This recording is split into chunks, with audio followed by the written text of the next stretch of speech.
Hey, what's up, everybody? Video 44 coming at you with another video. All right, so from what I understand, Woj has dropped it.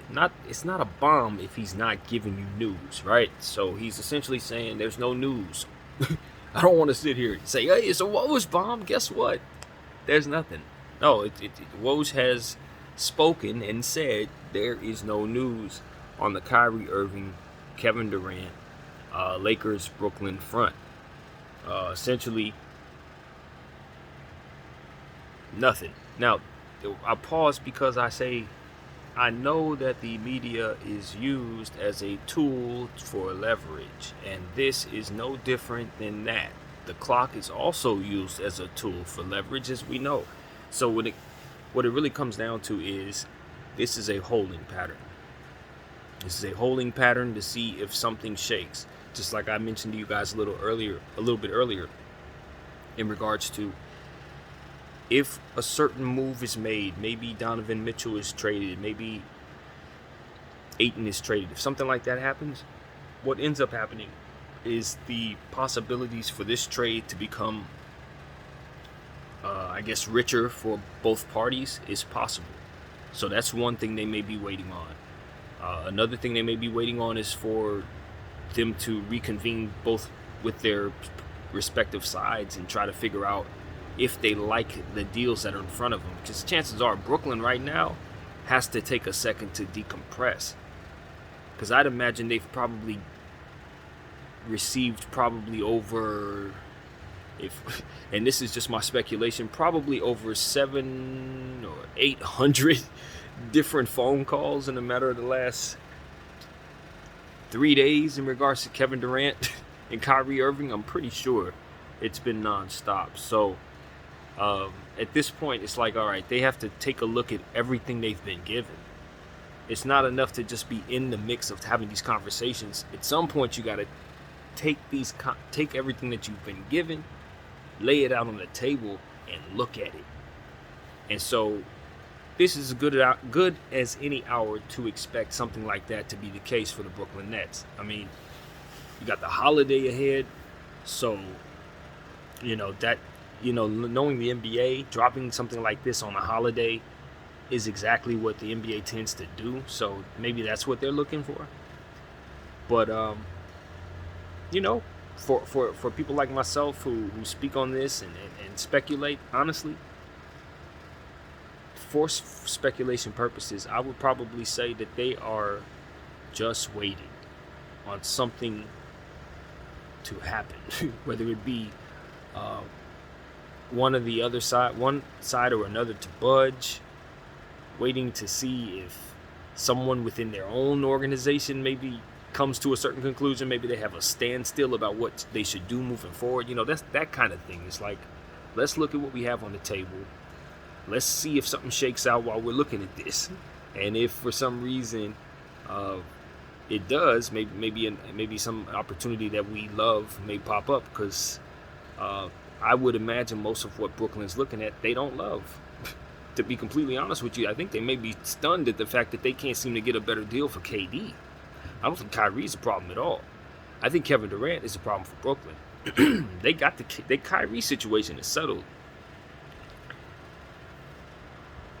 So at this point, it's like, all right, what do we have for KD? Do we want to move him to Raptors? Do we want to move him to one of these other deals?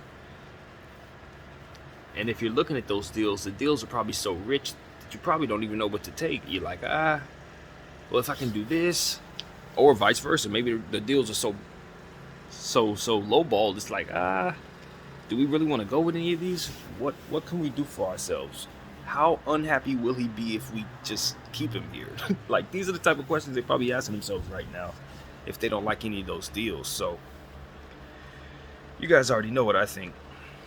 The best deal that may have been on the table up until today, I don't think it's even on the table, but the best possible deal I see for Kevin Durant is Anthony Davis, straight up. That's like the best deal they're probably going to find. And I know a lot of people think that's ridiculous or crazy, but you got to understand, they're getting lowballed every other way. Like, that's the problem. They're getting lowballed. And that Golden State deal, I don't think Golden State's going to actually give up those players. I really don't. Golden State's been putting together this team for the last 2 years, and they did it because Kevin Durant left. So I can't see them throwing away everything that they just done for the last 2 years to get the guy back who made them go through all that. That doesn't seem realistic to me. Especially since they've been on this path of simultaneously building for the past, not the past, the present and the future. So for you to put yourself in a position to now just throw all that away just because Kevin Durant becomes available, that doesn't make sense to me. Not for a team that's been successful in doing it the way they've done it. They won with Kevin Durant, they won without Kevin Durant twice. And at this point, there is zero reason to believe that they can't continue to win without Kevin Durant. I think at this point, Kevin Durant would need them more so than they need him, based on the fact that they just literally won a championship. So I don't necessarily believe that they're going to do this. Now, are they mulling over it? Of course. I think it's wise for every team to consider what it would take to bring in Kevin Durant, because he's going to be an addition to any team if you can get him for the right price. But unfortunately, the right price doesn't seem to be out there. The Brooklyn Nets are going to drive a hard bargain, and until they drive that bargain into a place where others can bid for him, they're going to probably be finding themselves in a position where they don't like what they see. So that's what the tea leaves are telling me right now. And if they don't like what they see, and they're hoping something shakes or loose. So I don't know. Maybe there's a much better deal out there. Maybe I'm just a Laker fan, hopeful that we can get what I want. I don't doubt that you can probably find a better deal for KD. But again, it's about the timeline. You have to find an owner that would be willing to risk it. Bring in KD in, and him ultimately not being happy with the timeline. Now the problem is, the Lakers can do the very same thing. For all I know, we get him here and he's not happy with us. You know what I mean? So at that point, you would have traded away Anthony Davis for a situation where maybe KD's happy with you, maybe he's not happy with you at all. You know what I mean? And so, again, all of this is a risk. And I think that's the problem with if you're a player asking out, with 4 years on your deal. Yes, you're worth it. But the problem is it's not just the price tag. It's what has to happen along with the price tag to get you there. It's like, it's not just what it costs to get you. It's the headaches of trying to negotiate a deal. It's ostracizing other players who may not necessarily be happy with having their name in trade rumors.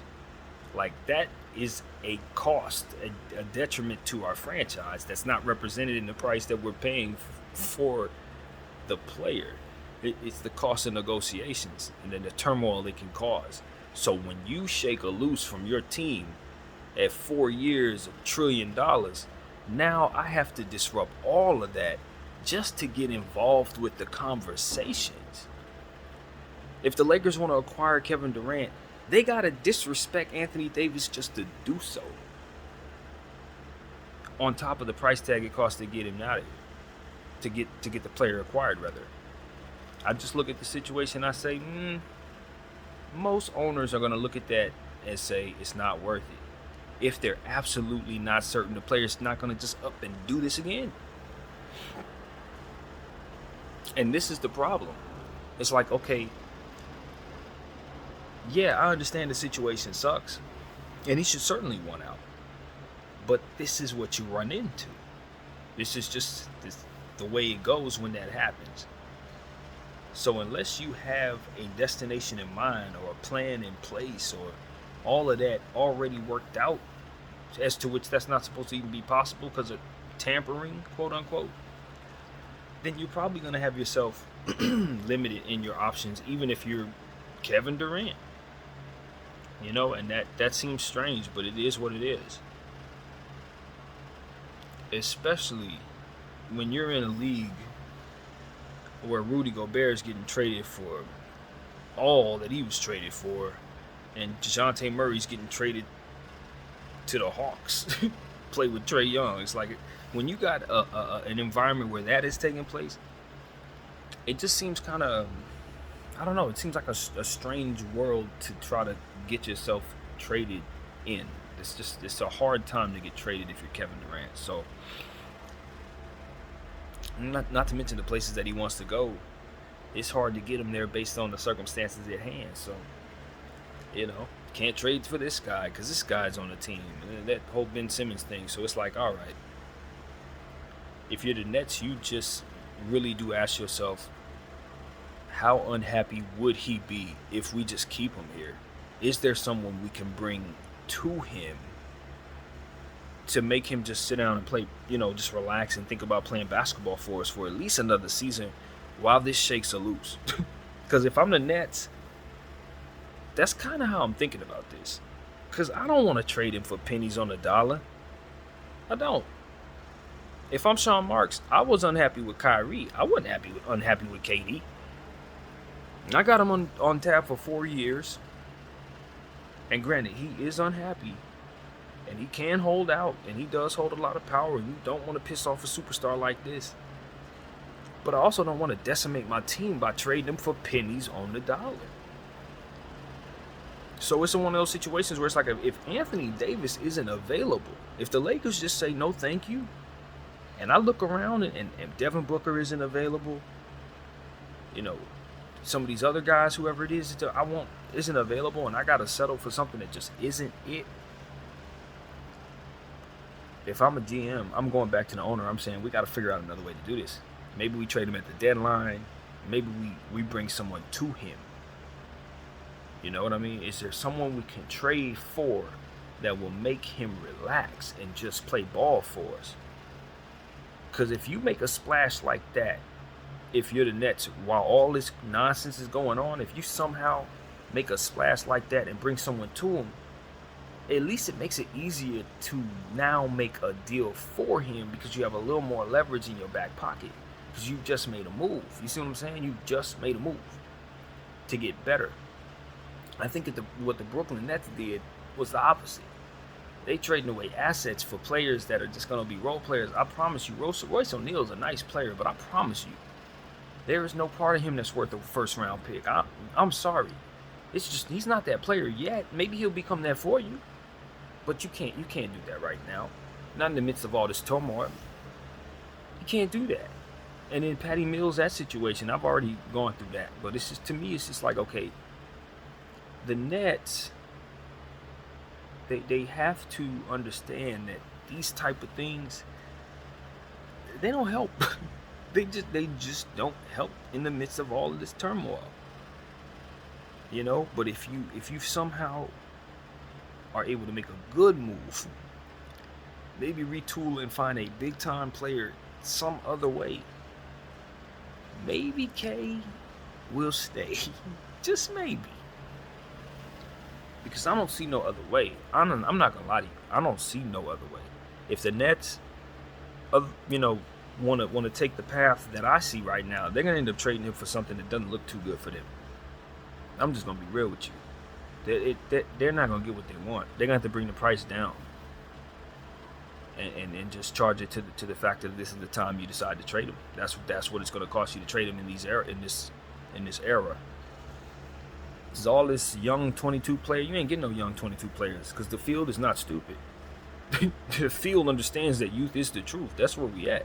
Ain't nobody about to trade for no 33-year-old dude in this era. Now, you might have been able to get away with that last year before the Westbrook debacle, but no, not fresh off the Westbrook debacle. Age has just, I'm going to tell you the truth. With him and the James Harden situation and everything that's going on, I don't think teams want to take chances with guys from this generation that's going on right now. These guys that are like 31, 32, 33, 34, they don't have a whole lot of patience for them because they have a bad taste in their mouth because of all of this that has been going on with these guys, for better or for worse. So I think that's also a part of the problem. I really do think that's part of the problem. We're in a weird space where there's tension between the owners and the players based on the players having this new power, that they've been using and kind of been disrupting the system itself based on how they use the power. And this is a prime example of that. Now, the system needs to adapt. That's what needs to happen. If you want to know the truth, the system just needs to go ahead and adapt to the fact that players have more power and figure that out. Adapt and flow and be like water, as they say. if the players are going to change, so should the system. It shouldn't be no struggle. No, there's no struggle. You need the players. Unless you guys are going to suit up and run around down there, I'm not watching that. You need the players. So understand that. And like I said, as we've been saying, that's the cost to do business in this environment. Players have power. It is what it is. So I think they should try to do something in that vein in regards to just making it easier for these players to make transactions amongst themselves. Hey, I want to go play with my buddy. Okay, fine. But if you don't know what you're doing, your team is going to be trash and everybody's going to blame you. That's what we've learned. So I think the newfound understanding is, yes, I want to go play with my buddy, but let's do this wise. Let's try to make it so that we can find ourselves on the same team the right way. You know what I mean? Let's organize it in such a way we can do it without being disruptive. And you know, when you get into these situations, don't sign a 4-year deal. Play it like Bron and sign 2. That way you always have an out. Everybody's so afraid about getting hurt and not having that guaranteed money, but this is the other side of it. You might mess around and find yourself sitting for years at a time in your prime just because they can't find a way to get rid of you. You know, you may not have no choice but to play with some guys that ain't no good. You may not have no choice but to settle for less rings in your whole career just because of this. Like, it's literally that real. I know everybody wants to win, but some people just don't get a chance to. Some people just have to play on bad teams, bro. And I know that's ridiculous, but it's not a lie, unfortunately. It's just not a lie. So, you know, I'm looking at this KD situation. You know, I don't like it for him. He should be able to go anywhere and win. He's one of the best players in the world, and he's going to make any team better. But unfortunately, his price tag makes it so that you have to decimate your entire team to acquire him. And I don't think many teams want to do that today. I don't think many teams are certain they're not a championship team if they don't just let some of those young players come together, you know, and just grow together, rather. So if I'm Golden State, I'm not doing that. If I'm the Rockets, I'm not doing that. If I'm Minnesota, I'm not decimating my young team. You feel me? The Pelicans, I'm just not. So maybe you get lucky and find a team that's willing, but that's why I've been screaming Portland. That's why I've been thinking, you know, it makes sense for him to actually have the Lakers on his list to play with Bron, because honestly, these are the guys you can play with. Everywhere else, it's a struggle, man. Maybe Philly can squeeze you in. That seems more realistic to me now than ever, but what do they have to give up to make that happen? Tyrese Maxey, Tobias Harris, all the picks forevermore. Maybe it's worth it. Putting Joel and KD together. I'm certain Joel would be happy. That might be the best solution right there. But Philly, are you sure? That's what it really comes down to. Is Philly sure? I think at the end of the day, if it makes Joel happy, it's probably worth it. So I think that looks more realistic to me as I just read tea leaves in my mind, because you know, where else? Where are we going? Golden State should not do this. I don't think the Toronto Raptors will be good enough if they do this to win. I don't think they'll be good enough. I think he still gets ousted. And so, like Milwaukee, I don't see them doing something like that. Miami is damn near impossible based on the price tag and Bam not being available. And you start looking out west, some of these teams like Phoenix, I don't think they're going to be good enough. I don't like them without Ayton. I don't care if you got Booker, Chris Paul, and KD. That's too much. Those two old dudes, DB, listen, I don't like it. I know Chris Paul is that dude, but at some point in time, we're going to have to be honest about Chris Paul's injury history. Some point in time, we're going to have to be honest. What I saw from that Phoenix team, I did not like. You add KD to that team, you remove Ayton, I still don't like it. They proved to me exactly who they were in the playoffs, and I don't think AD's 40 points. I don't think that's the answer. I do not. I don't think he should go there at all. I could be wrong though. Devin Booker, hey, KD, that's crazy, right? That's absolutely crazy. But they got some serious size issues right now. With Ayton going out, and McGee going out. No, nope. I don't like it. So yeah, Philly. I think Philly will open up as the viable space. I think that's where it's gonna be. Harden. I don't know what's gonna happen there, bro. I don't know. Because if Harden is attached to Morey, that might be the deal breaker. That might keep KD from being there, because you might have to put Harden in the deal in order to make it happen. Because I don't know how you get that deal done without Harden. And no, he would not be landing in Brooklyn. They would be sending him to a third spot, but just in terms of making the numbers work. And then does KD play with Harden again? Are they interested in reuniting? I don't know. I don't know about that. But I will tell you this. Even if I have to decimate the team and I have nothing but KD and Joel Embiid, and if I can somehow keep Tyrese Maxey in that situation, I've won.